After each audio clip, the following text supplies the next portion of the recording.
13 మా వాళ్ళు చాలా హుషారుగా ఉన్నారు. విషయం కూడా చెప్పేశారు. ఆంధ్రప్రదేశ్లో పోలింగ్ 13th May. ఇది హిస్టారికల్ డే.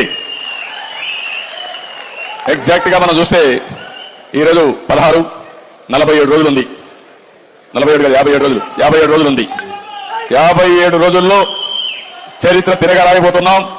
ఒక సైకోని ఇంటికి పంపించబోతున్నాం. నేను ఇప్పుడు ఒకటే కోరుతున్నా, ఎలక్షన్ కమిషన్ డేట్స్ అనౌన్స్ చేసింది కాబట్టి కోడ్ ఆఫ్ కాండక్ట్ ఇప్పటి నుంచే వస్తుంది. కాబట్టి ఎవ్వరూ భయపడాల్సిన పని లేదు.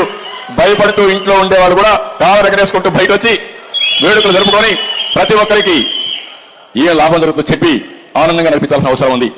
రేపటి నుంచి ఇంకా మీకు ఏ డౌట్ అవసరం ప్రకంపనలే. ఇంతవరకు ఎక్కడైతే ఇంట్లో ఉన్నారో అందరూ బయట వస్తారు. మొన్న పాప రావాలని అభిమానం ఉంది, వస్తే ఎక్కడ కేసు పెడతారు భయం ఉంది. ఎక్కడ పింఛన్ కట్ చేస్తాడో, ఎక్కడ రేషన్ కట్ చేస్తాడో, ఎక్కడ కేసు పెడతాడో, కేసు పెడితే ఎవరు వస్తారు నాకు అండగా